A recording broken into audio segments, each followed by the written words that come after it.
Todo mundo bem, muito feliz. Só meio com frio. Não conheço esse rapaz ainda. Só um pouquinho. Não conheço esse rapaz ainda. Esse frio aí. Não conheço ele ainda. Dá pra conhecer, né? Meu sonho. Legal, quem sabe. Você não gripa, não? Tá vendo? Tá tudo certo. Então, gente, a gente preparou um tema hoje que eu acho que ele é muito bonito. E ele nos convida a ter uma perspectiva da vida um pouco diferente. Eu queria comentar um pouquinho de um livro de Humberto de Campos, psicografia de Chico Xavier, que se chama Contos e Apólogos. Queria comentar um pouquinho do capítulo 1, que se chama A Capa do Santo. É um livro muito bonito. Não sei se todos conhecem, mas Humberto de Campos era um grande escritor da literatura brasileira.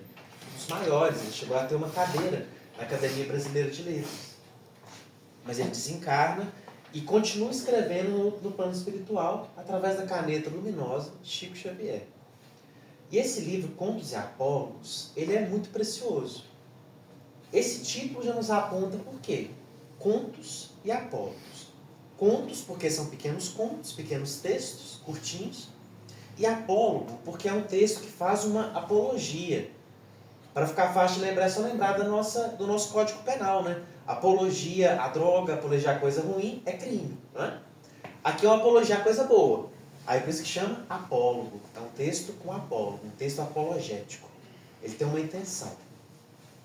E Humberto de Campos, ele é um escritor que tem o dom de falar muito com pouco.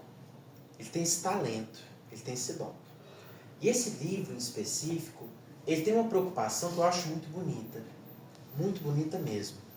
Ele quer resgatar para nós, já na introdução, ele quer resgatar um conceito que é muito importante. Ele vai dizer assim: eu venho, através desse livro, contar para vocês histórias de velhos peregrinos. Sente-se comigo debaixo dessa árvore, para que possamos falar sobre essas histórias. Se a gente lê isso e acha que é literatura pura, que ele está só fazendo uma poesia ali, só escrevendo bonito, a gente está sendo bem iludido. Humberto de Campos diz muito com pouco. Por exemplo, ele fala assim, velhos peregrinos, não é? Velho quer dizer que viveu mais, não é? E peregrino, como é que é o nome do povo que Jesus se origina? Lá no Antigo Testamento. É o povo hebreu. E o que hebreu significa no hebraico? Peregrino. Velhos hebreus, ou seja, espíritos peregrinos. Aqui, simplesmente como velhos peregrinos, Humberto de Campos já quer falar assim, olha, você é um espírito imortal. Tem uma multidão de espíritos imortais, mais velhos, mais vividos que você, que vem aqui trazer a sua experiência para você. Por isso, velhos. E por que peregrinos? Porque, meus queridos, quanto mais cedo nós entendemos que essa vida material é transitória, menos a gente sofre. Menos a gente sofre. E melhor a gente vive. Por isso que Jesus diz, aquele que quiser ter a sua vida, a perderá. Mas aquele que der a sua vida, a ganhará. Exatamente por isso, é a consciência da imortalidade do espírito, mas da finitude da matéria. E por que é debaixo de uma árvore? Quando a gente vai lá em Gênesis, lá no paraíso, lá no jardim do Éden, o que tinha no centro do jardim? Uma árvore. A árvore da vida. O que é a árvore? É a religião. Aí, nossa, qual religião? O espiritismo? Não. Não. A religião. Ou o religare, ou a jornada do espírito de reconexão com Deus, com o Pai. Quando o espírito finalmente vai tomando posse da divindade que o habita. Pois todo espírito, na sua essência, é um portal através do qual Deus se expressa. Não interessa qual caminho que você escolha. Se ele te levar a Deus, ele é sagrado. Ele é sagrado. Ah, eu identifiquei mais na evangélica, na católica, na espírita, na umbandista, na budista. Se te conecta a Deus, se te faz melhor, se te faz mais consciente da sua natureza imortal, você está debaixo da árvore. E quem entende isso, consegue conversar com todas as religiões, com todas as filosofias, com todas as ciências. Jesus não era cristão, ele era só divino. Buda não era budista, ele só amava. Krishna não era hinduísta, ele só amava. Nós é que gostamos de traçar linhas que só nos afastam, só nos trazem sofrimento. Mas o dia que aprendemos que a árvore é para todos, para nós, que não somos nós que somos bons o suficiente para o Evangelho, mas que o Evangelho é bom, mais do que o suficiente para nos soerguer das nossas sombras, das nossas crises e das nossas misérias, é quando a gente começa a entender o Cristo. É o começo da brincadeira. E dentro dessa proposta, desse olhar que o Humberto de Campos traz, nos seus contos e apólogos, a gente vai trabalhar um pouquinho hoje o capítulo 1. Chama-se A Capa do Santo. A gente vai entender um pouquinho do que é essa capa e do que é esse santo. A história tem um personagem. Não tem nome, não tem título. Justamente para a gente poder se identificar com ele. Você pode pôr o seu nome ali na história. Diz que esse irmão, ele convivia com o mestre, com Jesus, lá no plano espiritual. E ele veio reencarnando várias vezes, os mais diversos papéis. Foi carpinteiro, foi arquiteto, foi médico, foi marinheiro, foi pedreiro, foi tudo. Tudo que vocês imaginaram. De bom e de ruim, de rico e de pobre, foi tudo. Mas tinha um marco em todas as suas vidas. Sempre que ele tinha dificuldade, sempre que ele vê que o negócio ia apertar, ele elevava o seu pensamento aos espíritos protetores. Ele elevava o pensamento. Buscava os espíritos protetores, a providência divina, e sempre prevalecia. Sempre vencia. Sempre. Até que um dia, ele foi vindo, reencarnando, sempre que o negócio apertava, espíritos protetores, ele acudia e ele vencia. Até que um dia, ele arrasou, deu show, tirou 10, todas as reencarnações. Aí Jesus olhou para ele e falou assim, olha, você está muito bem, parabéns para você. Parabéns. Agora você pode escolher a tarefa que você quiser. A tarefa que você escolher, você vai assumir. Te dou essa liberdade, você tem esse mérito. Aí ele coça a cabeça, coça o queixo, fala, olha, já sei. Eu quero ser um desses espíritos protetores que eu sempre peço ajuda. Quero ser um deles. Corajoso, né? Aí Jesus fala assim, você tem certeza? Não é fácil não, é diferente, é outra pegada. Não, quero. Beleza. E ele reencarna. Ele reencarna. Com os dons de santo. Adivinha, cura, tudo. O pacote completo. Plus prêmio da reencarnação de santo. Tudo. Tinha tudo. E aí ele começou. E no começo estava de boa, no começo estava bem. Mas aí ele percebeu um negócio difícil e falou assim, cara, santo não tem descanso. Santo é FGTS, santo não tem feriado, santo não descansa, é só problema. No dia que você dá desculpa, o povo continua chegando, o povo continua sofrendo, o trem não acaba, é como serviço de casa. Você pendura roupa, você lava roupa, você faz comida, no dia tem que fazer tudo de novo. É como serviço de casa. 2 anos ele aguentou heroicamente. Até que um dia, ele não estava aguentando mais, estava entregando os pontos. Aí ele levou o pensamento, falou, Jesus, não consigo mais. A capa do santo me pesa muito. A capa do santo me pesa demais. Aí Jesus vem até ele e fala, olha, você precisa entender uma coisa. Quando você fazia aqueles outros papéis, era você com você mesmo. Você estava no controle. Só que aqui, você precisa adquirir uma nova capacidade, um novo talento. Você precisa de aprender a servir. Agora, antes era você que modelava a vida. Agora é a vida que vai te modelar. Ela vai te esculpir, ela vai te modelar, te moldar. E ele fica consolado, se curva a Jesus e aguarda ansioso as novas oportunidades de obediência. Essa é a historinha, esse é o texto. Leiam quem tiver um tempinho, está lá no livro Contos e Apólogos, tem fácil na internet, PDFzinho. Você vai ler esse texto em 2 minutos, ele é muito curtinho. Só que o nosso papel aqui é tirar o espírito da letra, né? Trazer algumas ideias aqui do texto. Que em si já é bastante interessante. Aqui a gente tem duas ideias que eu acho que são muito bonitas e muito importantes. Que é a capa do santo. Essa palavra santo já é bem interessante. Porque santo significa separado. Significa algo que não é do mundo. E aí vem toda aquela tradição religiosa, muitas vezes, que quer nos excluir do mundo, não é? Ela quer nos excluir do mundo. O santo não é do mundo, então o santo não pode ir no mundo. Santo não vai na fé na amiga? Não pode. Tá doido? E sair na sexta-feira à noite? Não pode de jeito nenhum. É santo, não é? Mas a doutrina espírita já aponta que não tem nada disso, não é? Lá no Evangelho sobre o Espiritismo, capítulo 17, o homem no mundo. O homem no mundo.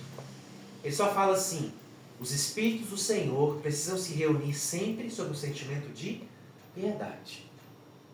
E em tudo o que fizerdes, buscai Deus. Antes, durante e depois. Mas diz também: viveis como os homens do vosso tempo vivem. Então a doutrina espírita deixa claro. Esse tem de santo que fica isolado em mosteiro, que fica isolado ali, que não pode se sujar. Isso não tem nada a ver. Como é que segue também fechado? Sinceramente, isso é uma necessidade do espírito, mas não de santidade em si mesmo. Não é porque ele está isolado que ele é santo. Pelo contrário, a doutrina espírita mostra no Livro dos Espíritos que a caridade ela é conseguida com o outro. A humildade é uma relação sua com Deus. Eu gosto de falar que a humildade é igual afinar o violão. Se você fizer a mais, é vaidade. Se você faz menos, é omissão. Então a humildade é uma relação sua com Deus. Você está o tempo todo pensando, estou fazendo a mais ou a menos? A mais ou a menos? Tanto que Paulo fala, nada façais por contenda ou vanglória, mas por humildade. Sempre. Pensa, por que você está fazendo? Para mais ou para menos ou no ponto? Um exemplo que eu dou. Jesus falou assim, eu sou o caminho, a verdade e a vida. Quem aqui vai falar que Jesus não era humilde? Agora, se eu falar eu sou o caminho, a verdade e a vida, vocês chamam o Capes para mim, né? É diferente. Agora, a caridade, a pedra de toque da caridade é o outro. E os Espíritos falam, um eremita no deserto não precisa fazer caridade, ele está sozinho. É ele e Deus. Então é só, no máximo, humildade. Então as disciplinas insulares, dos nossos irmãos monges, abades, têm um mérito pessoal para o espírito.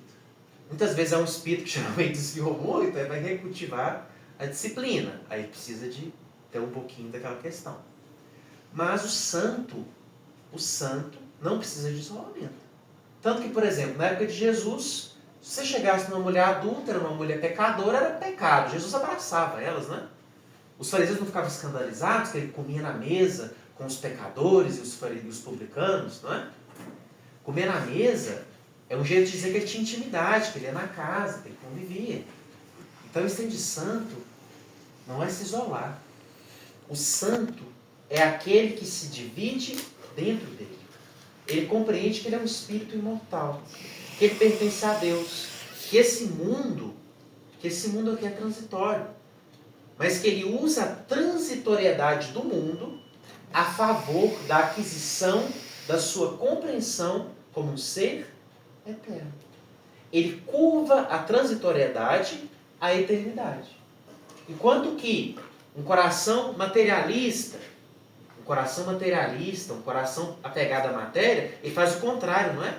Ele sacrifica a própria eternidade, ele conspurca, aquela palavra chique, ele intoxica a matéria, distanciando-se da felicidade, da eternidade, à custa de coisas curtas, de momentos curtos, de sexo, de dinheiro, cada um sabe os seus pontos de queda. O santo, não.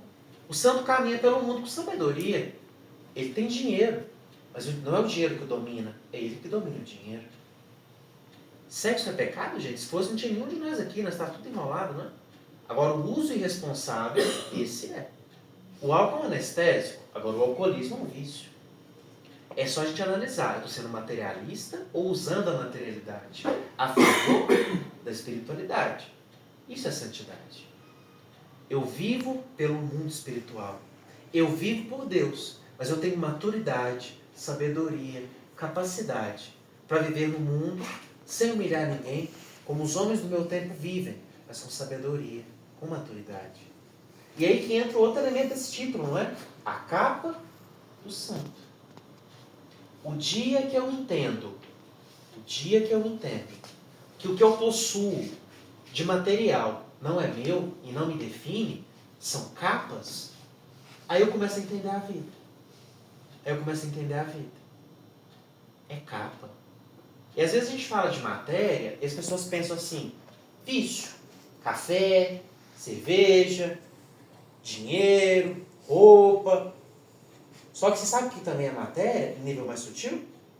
Pai, mãe, esposa, marido, filho, isso também é matéria, você sabia? É matéria.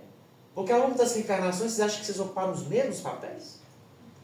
Que a esposa hoje pode ter sido mãe, filha, vizinha, inimiga. Você já matou, aí na outra vida você só convivia brigando com o outro, na outra apaixonou, agora se ama. No ciclo reencarnatório ocupamos vários papéis. Esses papéis são capas. Quando a gente vai ver a cura do cego Bartimeu, olha que cena bonita, olha a sutileza da escrita dos evangelistas.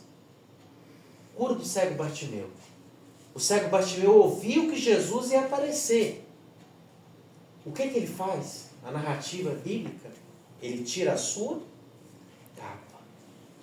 Ele tira a capa. O cego Bartimeu, ele era cego, ele não via.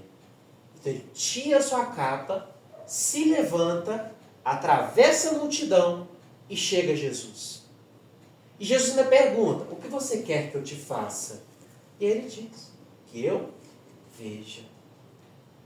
Que eu veja. A gente pode ficar no texto, na superfície, ou pode olhar além. O que é tirar a capa? O que é tirar a capa? É quando eu começo a entender que eu não sou aquele papel. Aquele papel é um meio para que eu vivencie o amor. Eu não estou com uma esposa. Eu tenho um espírito, meu companheiro, minha companheira, uma temporada, um período transitório para que a gente vivencie o amor. Nós somos espíritos imortais com as próprias trajetórias. A mãe e o pai, a mesma coisa. Os filhos, a mesma coisa. Os empregados, a mesma coisa. Os patrões, a mesma coisa. Isso é tudo capa. É tudo papel. E a questão é, eu vou ficar preso nessa capa ou eu vou tirar a capa para que eu possa ver? Para que eu possa ver. E o que é essa multidão que o cego atravessa? Que multidão é essa? A gente no Espiritismo adora falar do karma, não é? O espírito é o rei do bolão espírita, né? A gente pegou Moisés, criou o código de Hammurabi cósmico. O Moisés ficava só ali, né? O nosso é cósmico. A gente adora adivinhar. Nossa, fulano é cego. Certeza que ele era soldado romano e furava os outros cristãos. Certeza.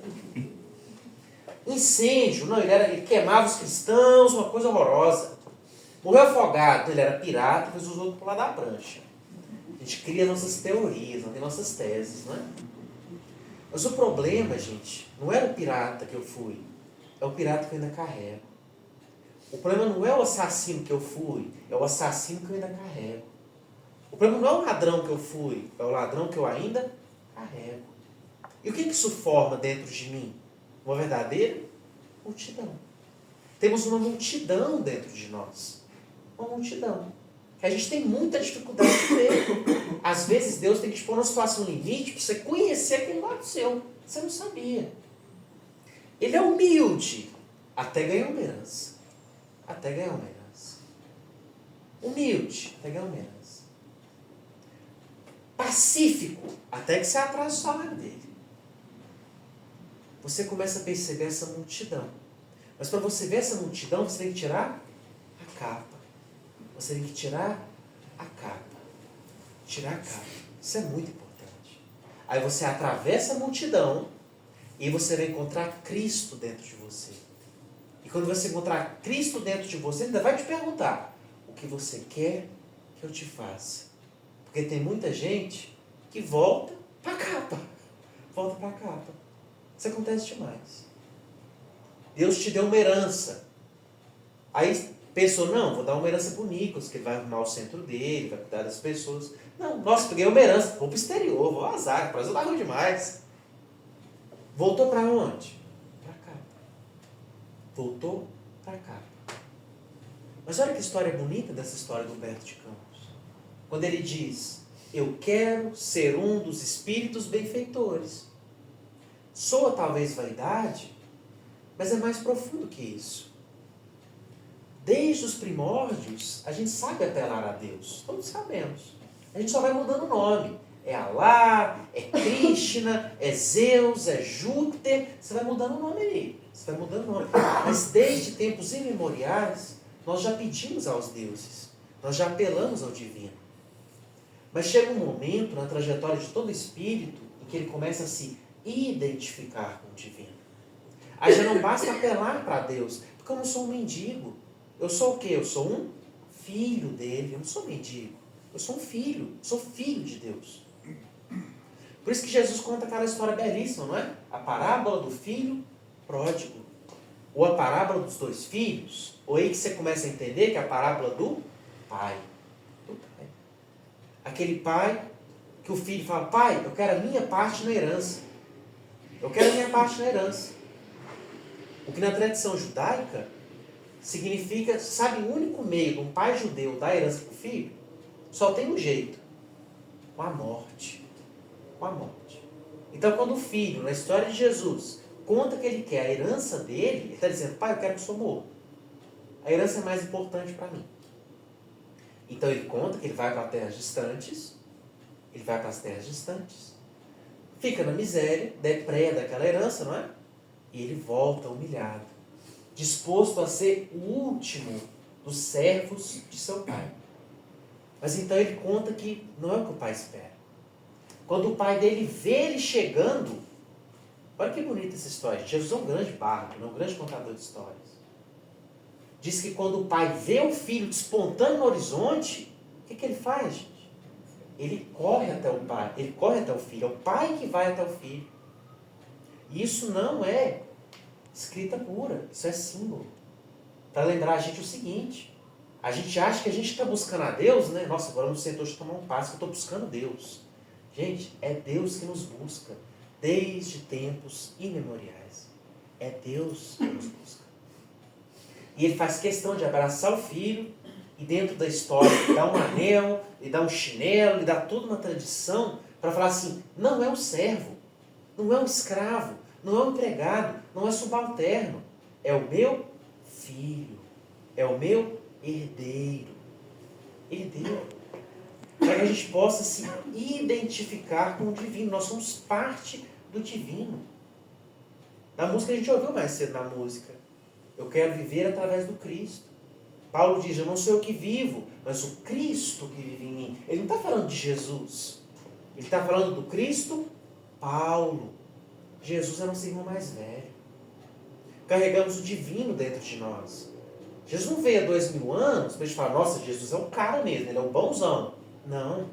Ele veio há 2000 anos para falar, olha, isso aqui é nós, isso aqui é a gente. Somos divinos. Ele não fala isso em João, capítulo 11, versículo 20? Vós sois deuses. Tudo o que faço, podereis fazer e ainda mais. E ainda mais. Por isso, o desejo desse irmão é um desejo que passará por todos nós, cedo ou tarde. Cedo ou tarde.